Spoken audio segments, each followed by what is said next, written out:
The Last Train Home. A true horror story. I never used to be afraid of trains. I took them all the time, commuting to work, traveling between cities, even the occasional late-night ride when I missed my bus. They were nothing more than a means of getting from one place to another. Until the night I almost didn't make it home. The midnight train. It was a bitter, cold night in late October when it happened. I had stayed late at work, and by the time I made it to the station, the streets were nearly empty. The city was quiet, wrapped in an eerie stillness that made the world feel deserted. The train platform was empty too, just flickering lights, the distant sound of traffic, and the occasional gust of wind rattling the metal benches. I checked my phone. 12:47 a.m. The next train wouldn't arrive until 1:05. I sighed, shoving my hands into my pockets. It wasn't the first time I'd been stuck waiting alone, but something about this night felt off. A chill ran down my spine, not from the cold, but from a feeling I couldn't quite explain, like someone was watching me. I glanced over my shoulder. Nothing. The empty station stretched behind me, lined with rusted old benches and shattered advertising boards. Then I saw it. A figure, standing at the far end of the platform. He was too far away to make out any details, but he stood completely still, facing in my direction. I frowned. I hadn't heard anyone else enter the station. Maybe he'd been there the whole time? I turned away, trying to ignore the uneasy feeling creeping up my neck. It was just another late-night traveler. No reason to be afraid. But when I looked back a moment later, he was gone. My breath hitched. The platform was completely empty again. The arrival. The train arrived right on time. Its headlights pierced through the fog, the metal beast screeching to a stop in front of me. The doors slid open with a mechanical hiss, revealing an empty interior. I hesitated for just a second before stepping inside. Something about the train felt wrong. It was too quiet, too still. No hum of the engine, no distant chatter from other passengers, no soft announcement from the intercom. The doors slid shut behind me. I was alone. I picked a seat near the middle of the car, glancing at the reflection in the darkened window. Just my tired face staring back at me. The train lurched forward. Outside, the city lights flickered past. I pulled out my phone, hoping to distract myself. No signal, no Wi-Fi. The train rumbled on. The first sign. It started as a whisper, a faint sound like someone breathing just behind me. I froze, my heart hammering against my ribs. I turned around, empty seats, nothing but rows of flickering overhead lights and cracked plastic upholstery. I swallowed hard, forcing myself to look away. It was my imagination. I was tired, just tired. I stared at my reflection in the window, forcing my breathing to slow. Then, it moved. Not me, the reflection. My stomach twisted into a knot. I watched, paralyzed, as my mirrored self tilted its head slightly, but I hadn't moved. My fingers gripped the armrest. The reflection's eyes were wrong, dark, hollow, as if something was looking out from behind them. I turned away from the window, and that's when I saw him, the man from the platform. He was sitting at the very end of the train car, hands folded neatly in his lap. He hadn't been there before. I opened my mouth to say something, but before I could speak, the lights above flickered violently. For a split second, the entire car went pitch black. When the lights snapped back on, he was closer. A few rows closer. My throat went dry. The train rocked violently. The windows rattled. The lights flickered again, and he was even closer. He wasn't sitting anymore. He was standing. His body was twisted, contorted, like his bones had been broken and reset at the wrong angles. His hands hung limply at his sides, fingers impossibly long, stretching toward the floor. The lights flickered one more time. Now he was just 2 seats away from me. I shot up, scrambling backward, nearly tripping over my own feet. My pulse pounded so hard I thought my chest would burst. His head twitched, his mouth opened slightly. A deep, guttural voice whispered, "You're not supposed to be here." The train slammed to a sudden stop. I lost my footing and crashed against the door. Pain shot up my arm, but I barely noticed. The overhead lights had stopped flickering, and the man was gone. The wrong station. The doors slid open. I stumbled out, gasping for breath. The platform was dark, silent. Not a single sign of life. No people, no station workers. Not even the usual city sounds beyond the tunnel entrance. I turned to look at the train. It was empty. No conductor, no passengers, just darkness. Then, as if sensing my thoughts, the doors began closing. Panic surged through me. I lunged forward, trying to stop them, but they shut before I could reach them, and the train pulled away. I watched, frozen, as it disappeared down the tunnel without a single sound. The station was dead silent. I turned slowly, scanning my surroundings. That's when I saw the writing. Faint, barely visible under the dim emergency lights, scratched into the wall behind me. Words repeated over and over in jagged, uneven letters. Don't look at the reflections. Don't speak to them. Don't ride the last train. I stepped back, my entire body trembling. A cold whisper brushed against my ear. You should have stayed on the train. I spun around, and the last thing I saw before everything went black was my own reflection in the dark window, smiling. Epilogue: I woke up outside the station, on the sidewalk, like I had just collapsed there in the middle of the night. The city was alive again, cars passing, people walking, the distant sounds of honking and sirens. But the train station was gone. I stood up, my body shaking, and turned in every direction. No tracks, no platform, no sign that a train had ever existed there. Just an empty alleyway. Like the station had never been real, like I had never been there at all. And yet, in my pocket, I still had my train ticket, stamped with the words, "Last ride, one way only." The final warning. If you ever find yourself alone on a midnight train, if the seats are empty, if you see someone at the end of the car moving closer every time the lights flicker, don't look at them, don't speak to them. And whatever you do, don't get off at the wrong stop, because you might never find your way back. And the train never stops for the same person twice.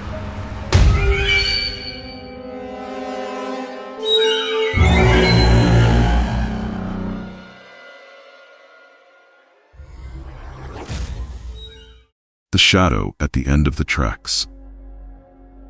There are places in this world that seem to trap echoes of the past. Some say ghosts linger where tragedy has struck. Others believe that dark things simply find a home in forgotten corners of the earth.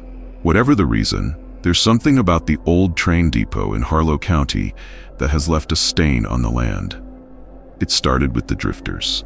For years, abandoned railways across the country have been home to the homeless, to wanderers looking for shelter. Most of the time, no one gives them a second thought. But the ones who stopped in Harlow County, they never stayed long. Some simply left in a hurry, refusing to speak of what they'd seen. Others were never seen again. No one talked about the train depot at the edge of town, not really. Even the police stayed away, dismissing missing persons reports as just another vagrant moving on. But those who had grown up in Harlow knew better. They remembered the stories, the whispers passed down from old railway workers, from the last few folks who had dared to step foot inside that abandoned place. And then there was Jack Carter. Jack was a night watchman for the railway company.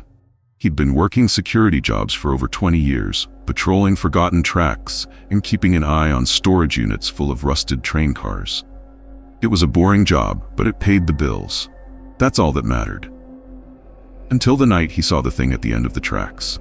Jack had been sitting in his truck just outside the depot, drinking stale coffee and flipping through an old paperback when he saw movement on the security cameras. A figure, a man, maybe, standing just past the old loading dock. The image was grainy, but something about the way it stood there, completely still, sent a chill down Jack's spine. He grabbed his flashlight and stepped out, calling into the darkness. "Hey, this is private property. You need to clear out." Silence. Jack adjusted his belt, gripping the radio clipped to his vest. "Come on now, don't make me call the sheriff." Still, nothing. Just as he was about to turn back, the air shifted. A deep pressure in his chest, as if something unseen had stepped closer. The security light above flickered and buzzed, casting sharp, jerky shadows along the cracked pavement. Then the figure moved, not walked, glided. One second it was standing at the end of the platform, the next, it was just closer. Jack's breath caught in his throat. His grip tightened on the flashlight as he finally got a clear look at it. The figure wasn't a man, not anymore. Its limbs were wrong, too long, too thin, stretching in ways no human body should. Its face, God, its face. Hollow eyes sunk deep into a pale, stretched-out mask of flesh. Its mouth curled into something that might have been a smile. And then it spoke. But not with words. Jack heard it inside his head, an echoing voice that scraped against his skull like nails on glass. "You shouldn't be here, Jack." He stumbled back, his flashlight trembling in his hand. The thing's head twitched, jerking to the side at an unnatural angle. "Go. Now. Or stay and join us." Jack did the only thing his body would let him do: run. He sprinted back to his truck, fumbling with the keys as the air around him grew colder. The moment he slammed the door shut, his radio crackled to life. Only, it wasn't his voice coming through, or the dispatcher's. It was his own voice, a recording from seconds earlier. "Come on now, don't make me call the sheriff." Jack's heart pounded in his chest. Static hissed through the speakers before the voice changed. Deep, hollow. "We warned you, Jack." The headlights flickered, and for a brief moment, in the reflection of his rearview mirror, Jack saw it, sitting in the back seat. The next thing he remembered, he was on the highway, speeding toward town with no recollection of how he got there. He never went back. Quit his job the next morning. Left Harlow County within the week. They say the depot is still there, still waiting. Some nights, if you drive by just before dawn, you might see a figure standing at the edge of the tracks, watching, waiting, and if you stop, you just might hear it speak. That's it for tonight's story. If you ever find yourself near an abandoned railway, be careful, because some tracks don't just lead to forgotten places, they lead to something waiting in the dark. If you like this story, don't forget to subscribe and hit the notification bell for more terrifying tales. And let me know in the comments, have you ever seen something unexplainable near the tracks? Until next time, sleep well.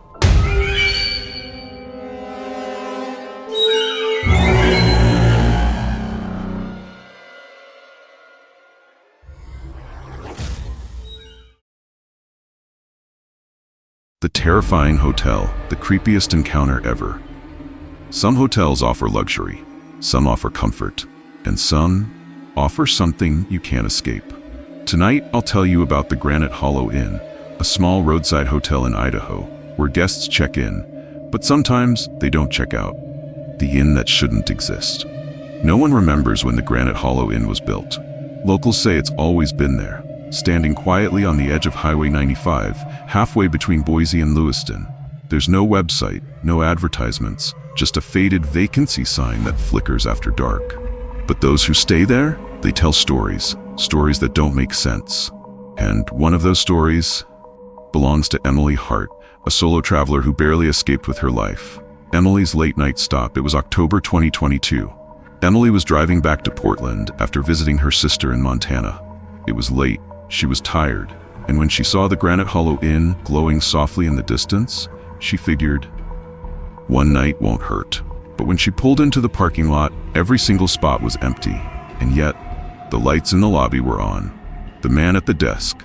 The lobby smelled like old books and stale air. There was no one there, no guests, no receptionist. But just as Emily turned to leave, a man appeared behind the desk. Tall, thin, wearing an old-fashioned suit like something from the 1940s.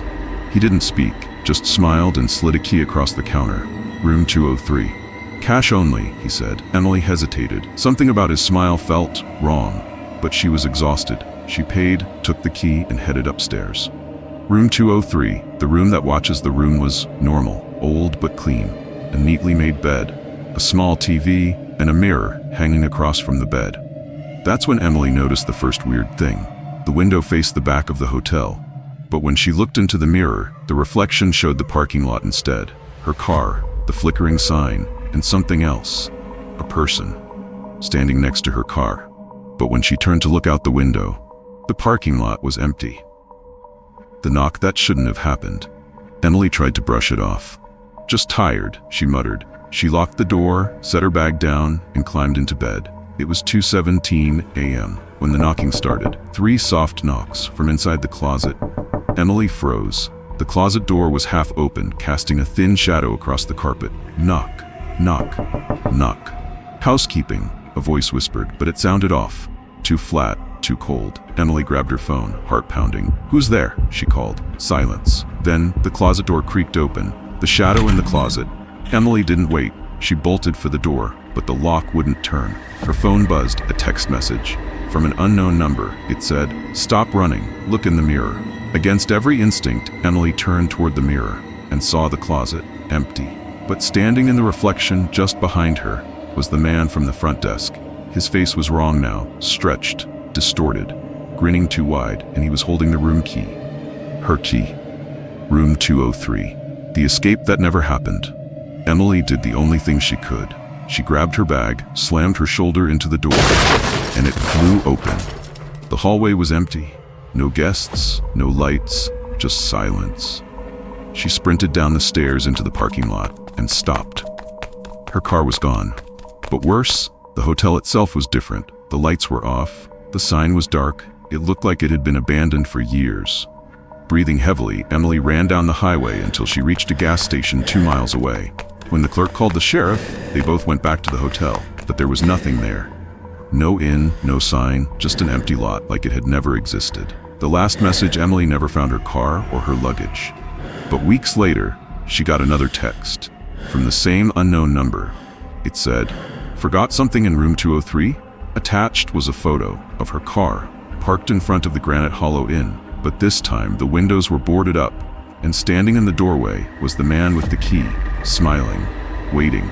The hotel that hunts you. Locals say the Granite Hollow Inn appears when someone is desperate, tired, lost. And once you check in, it follows you, changing locations, changing roads, but always waiting for you to come back. And if you ever stay in room 203, you might never leave. That's tonight's story. If you ever see a roadside inn with no cars and a flickering